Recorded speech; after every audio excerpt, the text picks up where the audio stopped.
Man, I really need to start recording for D20 Sundays. I gotta think of something for this episode. Last episode didn't do so well, and... Wait, did they put pickles on this? Damn it, they put pickles on it. I'm sure I'll come up with something.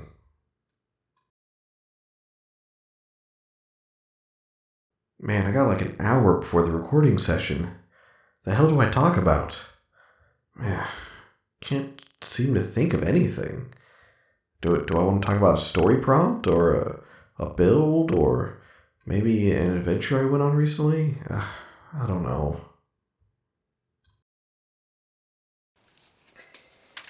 Come on, there's got to be something I haven't talked about before that I can use for this D20 Sundays. God dang it. Hello everyone, welcome to D20 Sundays. I'm your host as always, Ian, the part-time Dungeon Master. I hope you like that little intro thing that I did. It's kind of like a sneak peek behind the scenes of, me struggling to come up with content at times because, I'm not perfect and sometimes I just don't think about things. And sometimes inspiration is hard to find. And I'm sure like any content creator whatsoever out there can understand the idea of, inspiration sometimes being hard, especially if you're a dungeon master, and you've got an adventure, in a few days and you haven't really written anything. You're going to be panicking a little bit. It's like, oh God, what do I do? Anyways, so I wanted to talk to you about surprise rounds. They don't really exist in 5e, but they do. So what happens in a surprise round? A surprise round is very basic and very simple.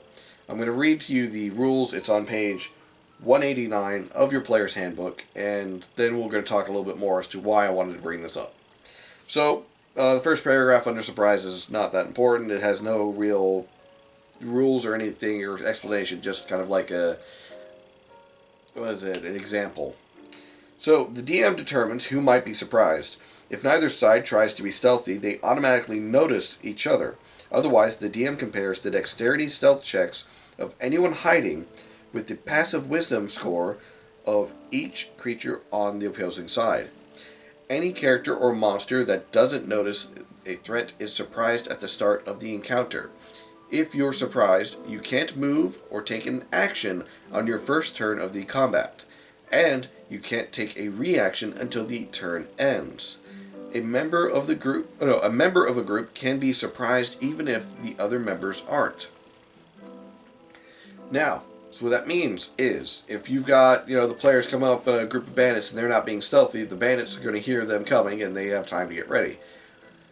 If the players are being stealthy, they have a chance of ambushing and essentially getting a surprise round onto the bandits. So, it can also work, the other way. Maybe the bandits are being stealthy and they decide to have a surprise round on the players. It works both ways. But the point being is that when it comes to surprise in general, it is very clearly stating it's based upon who notices who first. If you're, your group is face to face with another group of, mercenaries or something, and the two of you are talking, and it's very obvious that, it's going south. These talks are breaking down, and it's about to break out in violence. You, as a player, yelling, "I whip out my sword and stab the nearest person," is not a surprise round. That is a declaration of initiative. And the reason why I want to make that, very clear is that it's because of this. The mercenaries are going to notice you. They're going to notice you pulling out your weapon. If you have a sword, you got to reach for the sword and pull it out. And some of them might be just as quick as you on grabbing the sword and whipping it out. If you have a bow and you want to pull out your bow, well, it's going to take time. If you're a spellcaster, maybe you need a component, certain hand gestures, a verbal command that they might or will notice you doing, and it's going to be like, hey, that guy's doing something. So, I've been lenient about it in the past when it comes to my groups, but honestly, the idea of that, I should get a surprise round because he didn't expect me to do it. It's like, how do you know he didn't expect you to do it?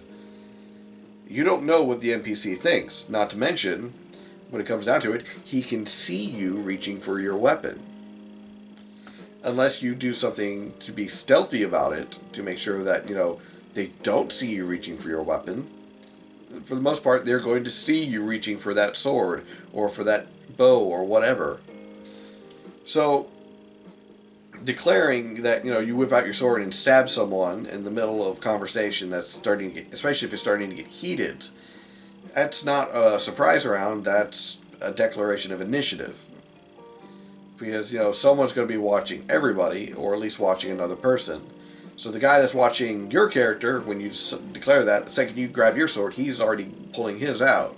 He's like, oh, no, no, no, no. You're not getting us.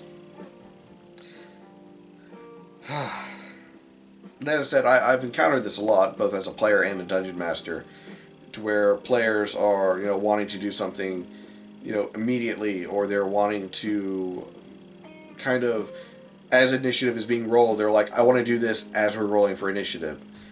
Generally, your answer should be no. I say generally.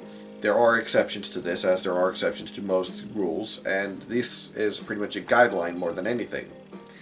But, as the Dungeon Master, it is ultimately up to you to say yes or no. Generally, I would say no, but it really depends on the situation, to where it might be like, okay, yeah, I'll let you get away with that.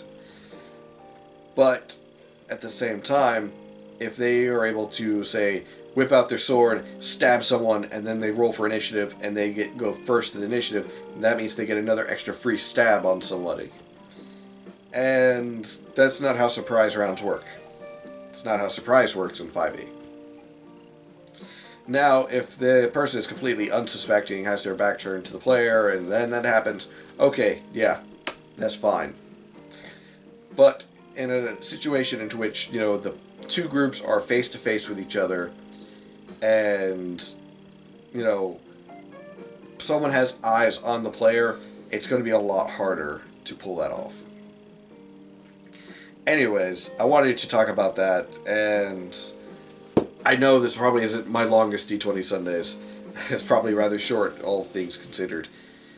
But I wanted to clarify these rules for a lot of players out there who try and do that whole, I stab at him, roll for initiative, I stab at him again because my turn's before his. In some cases that will work. Other cases, not so much. Players, if you can, read through the combat, because there is a lot here in combat that's not just, what you can do if you're in the right position.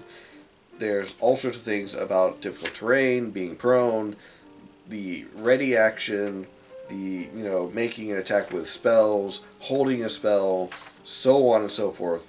And you really should read through these, and I wouldn't say devote to memory, but be familiar enough to where you can make good combat decisions.